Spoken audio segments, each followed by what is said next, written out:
Today we are reviewing the Vevor Pro Brushless Kit of tools. You get an impact, a work light, Sawzall circular saw, and a drill. I've used these the last week, and I'm going to give you my honest opinion about them. I have a lot of experience using rigid and Ryobi tools, so not your average weekend warrior. You can see these tools have a few miles on them. They're around the shop here.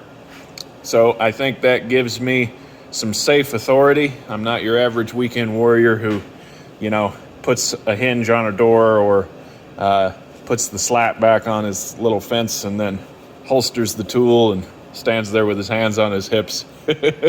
So I actually do use my tools, and I use them hard. First, let's talk about the impact. I'm going to cut in some footage.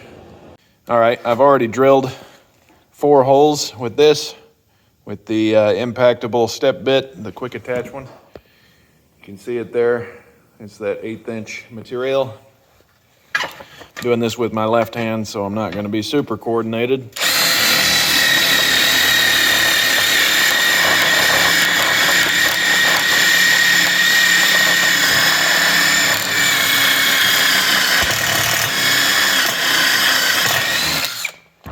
Okay. It took about 30 seconds, maybe a little longer.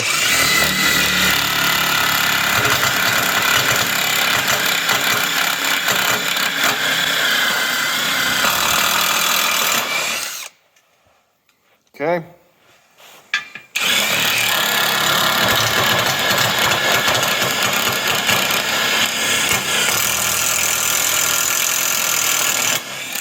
Okay.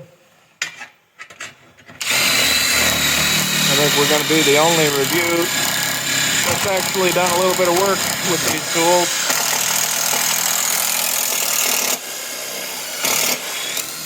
The other guys just take them out of the box and say, here they are, they work great. Let's make this one a little bit bigger. Make it go to the next step up on the step bit. So that was some decent work. Let's see if it's hot. Gearbox is a little hot, but my Ryobi does the same thing. Also ignore the mess in here. I've been working 7 days a week. The impact is a solid little impact. Having said that, Vevor needs to figure out how to get their stickers to stick better. I really shouldn't have to break out my own super glue, especially if I'm paying $330 for this whole kit. The impact does have the automatic torque adjuster. You squeeze the trigger halfway, then you're at half. I don't really use these torque settings, but I guess it would be nice if you handed it off to somebody that isn't experienced with tools, and then they wouldn't be stripping screws out. So the impact is solid. The drill is solid as well. I did some decent drilling with this. Again, it has the Vevor peeling sticker syndrome. We also used it with this decal eraser. You can see it's pretty much cooked. But after some hard use, it did not smell like it was burning, and I do commonly get that with my Ryobi drill. So this one seems to have some quality components in it. I'm going to show you guys the drill in action here. Got the blade on it. LED stays on for a few seconds. That's nice. It does come with this steel chuck, which is the same one that's on my Ryobi. The buttons are pretty decent. The trigger feels a little cheap, but it is what it is. Has the first gear, second gear, and the hammer drill function does work. So that works as it should. That'll drill through some concrete. Let's see here. Now we're going to drill a hole. I'm going to go in second gear, and you guys can slay me in the comment if you want. We've got a sharp drill bit. Drilling through 5/16 plate steel. Drill it with no lubricant. Oh boy. I'm not smelling any burning.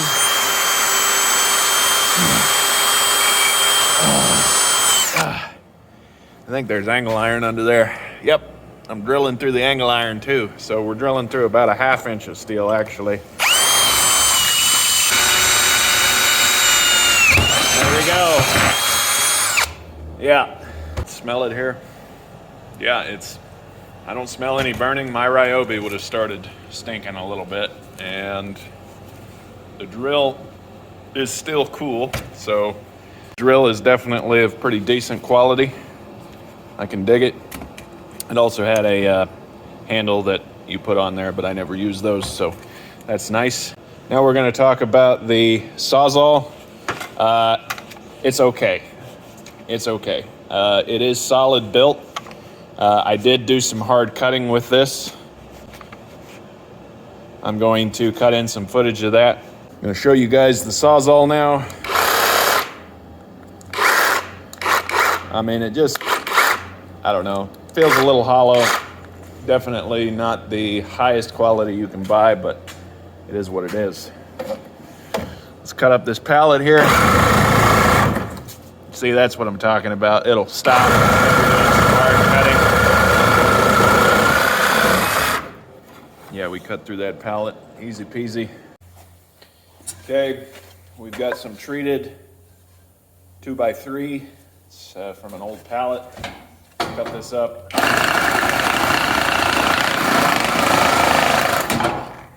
Yeah, the tool actually stopped right as I was making it through that.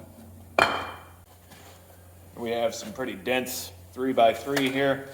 I doubt this is gonna go the entire time. I'm kind of pushing the saw into the material, and I'm kind of pushing down with my wrist a little bit.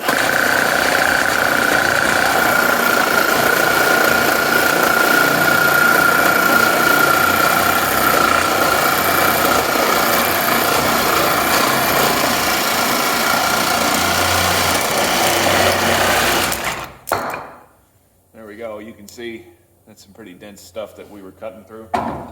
It actually didn't stop. We are down 1 bar. Now this is the battery that I drilled that 1/2 inch hole with, so keep that in mind. The Sawzall is okay. Definitely not too sloppy, but you can see that it is starting to wear in a little bit. All in all, this is all right. Pretty decent. And now this brings me to the circular saw. I'm a little disappointed in this.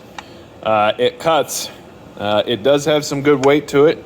It's not as light as my Ryobi circular saw that's of the same type of quality. This has a pretty nice cast pot metal shroud. Mine did not come with a blade, and my arbor, I believe, was machined improperly. I'm going to show you that. So I have taken off the screw there and the arbor washer. Now I have to turn mine over and actually install it upside down so that it can hold the blade. Okay, see that? Took the blade out. My arbor on this saw does not have the shelf machined properly. I don't even know what kind of blade that would take. Home Depot doesn't sell them. I even Googled it, and Google said that this takes a 5/8 arbor blade. I guess that would be what, 1.25 inches? And it just, I mean, it doesn't even work with these blades. Now, I'm a country boy and I can survive. So the thing I do is just center it up as best I can. And then I put this back on there upside down. It's supposed to go on like this, but I put it on upside down. And then I cram it down really hard with that. So if I'm missing something, let me know in the comments. I read their manual. Their manual is so-so. I Googled it. I looked around to see if there was a special kind of blade, and so I don't really know what I'm missing, but yeah. So I'll tighten this down, and you'll see that it has a little bit of a wobble, but it does work. And we got the battery in there, got the blade on. I don't know if you can see that, but there's a slight like that. Probably not super safe, but hey, you know, I mean, as long as you don't hold your hands right here if this was to come off, I don't know that it's going to do anything. You know, it's not like you're going to be standing there holding it like that, running it. I don't know. Maybe it would have a tendency to shoot off like the blade gun in Unreal Tournament. But at least mine did not come with a blade, and its arbor is weird, and I can't find a blade for it. So, not very happy about that. Another thing is their batteries. They have this push button indicator, but it has Vevor sticker syndrome, and that button is just held on with some adhesive, wanting to peel off. Again, is this stuff that's going to make the tools not work? No. They're going to work, they're going to do fine, but they're certainly not as refined as a Ryobi or a Rigid. And now we're going to use the brushless circular saw. I'm happy with the construction on this. It's pretty rigid. The guide here isn't bent sheet metal, it's actually cast pot metal. The shroud is high quality. It's just the arbor and the blade. If I'm missing something, point it out in the comments. Our battery has gone back up to 3 bars, so that's interesting. We're going to cut some 2x6. Now, again, it does not have an arbor, so my blade has a little bit of wobble to it. Let's just see what it does here.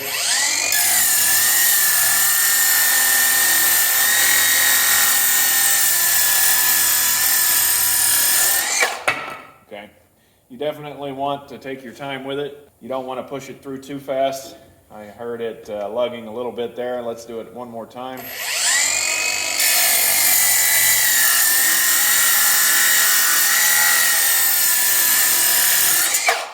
Yeah, you could hear it lug when I pushed on it. Let's do this dense 1x3 heavy duty pallet wood here.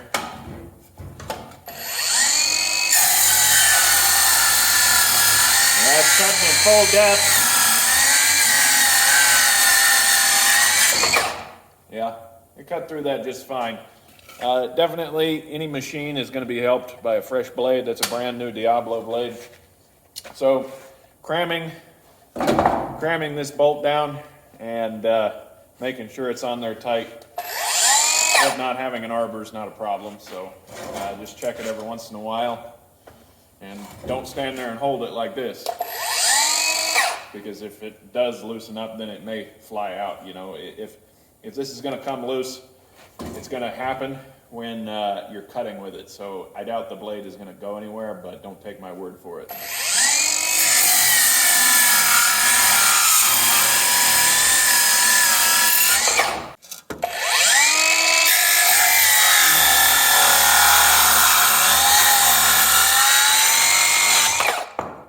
Let me show you guys the work light here. That's 1 and that's 2. So 1, 2. There's hardly any difference in the settings, and believe it or not, 2 is the least bright and 1 is the brightest. So I think that switch is a little backward, whatever. So what's the verdict on these? I'm a little concerned because people online are saying that the Pro batteries don't transfer to their other tools. So I was ready to buy the whole fleet. I was going to buy the 1/2-inch impact, the bandsaw, the grease gun. I was going to buy everything because I'm outfitting a small shop to produce some 4-inch augers that we manufacture, and I need cheap tools. So I don't know. Is there better value in Ryobi? Yeah. Does Ryobi cost a little bit more? Yeah. But it's definitely worth it in my opinion. These need some more refining. This is a solid drill, good drill. This is a solid impact. But the battery, them getting greedy about their batteries and wanting to corner the market on their batteries and make it so you can only use Vevor batteries, that kind of sucks because, in my opinion, they're not a big enough brand to do that yet, and it's kind of shitty to make your batteries not work with other tools, especially when they're the generic type. So I think they need to figure out that they should not get too far from home and use the, hey, we're a cheap tool that uses a common battery to their advantage, because it's going to appeal to the common man. I mean, Milwaukee batteries are like $100 a piece. Ryobi batteries are 80 bucks a piece. They could totally appeal to a lot of people if they would just make their batteries a common type of battery. So Vevor, if you're watching, you should do that. And guys, I'm not an affiliate. I'm not part of their influencer program. I am the jack of all trades, and I'm giving you guys an honest review here. If their batteries would extend across every one of their tools, maybe that's coming in the future. If you're watching this a few years from now, do your research. I would highly recommend them. I think they're solid tools. They really do remind me of Ryobi, how Ryobi was in 2018, 2019. They were starting to come up and be the slightly above homeowner quality tools. I still have an original Ryobi Impact from like 2016, and it's a tank. I can't wear it out. So I'm assuming these would last just that long, but the transference of batteries is a problem. You know, that was one thing that Ryobi did. The batteries that they made when they were blue and black and yellow work in the new generation of tools. You know, they got that 1+ thing. Vevor needs to not be greedy and make it so that this tool can be powered by the standard battery you get with your Hercules stuff and your generic Chinese tools. So anyway, work on it, Vevor. I'm gonna give this bag of tools, it did come with a bag, but that's your standard tool bag. I'm gonna give this set of tools a solid 7 out of 10. It would be 8 or 9 out of 10 if the batteries would transfer and the arbor wasn't screwed up. So definitely needs some more refining. I'd like to see how these tools are in the next 2 or 3 years though. Thanks for watching. Now look at that, an orange and black bug on the Vevor box. Vevor makes everything.